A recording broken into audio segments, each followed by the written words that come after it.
اور اگر ایک مدت معین تک ہم ان سے عذاب روک دیں تو کہیں گے کہ کون سی چیز عذاب کو روکے ہوئے ہے؟ دیکھو جس روز وہ ان پر واقع ہوگا پھر ٹلنے کا نہیں، اور جس چیز کا یہ مذاق اڑاتے ہیں وہ ان کو گھیر لے گی۔ اور اگر ہم انسان کو اپنے پاس سے نعمت بخشیں پھر اس سے اس کو چھین لے تو نا امید اور ناشکرا ہو جاتا ہے۔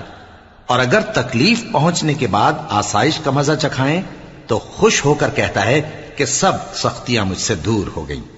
بے شک وہ ہے ہی خوشی میں مست ہو جانے والا، بڑا فخر جتانے والا۔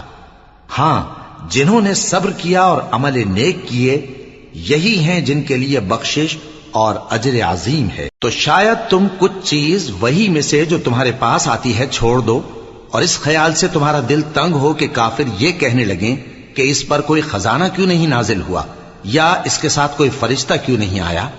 اے نبی، تم تو صرف نصیحت کرنے والے ہو، اور اللہ ہر چیز کا نگہبان ہے۔ کیا یہ لوگ کہتے ہیں کہ اس نے قرآن از خود بنا لیا ہے؟ کہہ دو کہ اگر سچے ہو تو تم بھی ایسی 10 صورتیں بنا لاؤ، اور اللہ کے سوا جس جس کو بلا سکتے ہو بلا بھی لو۔ پس اگر وہ تمہاری بات قبول نہ کریں تو جان لو کہ یہ قرآن اللہ کے علم سے اترا ہے، اور یہ کہ اس کے سوا کوئی معبود نہیں۔ تو کیا تم لوگ اسلام لاتے ہو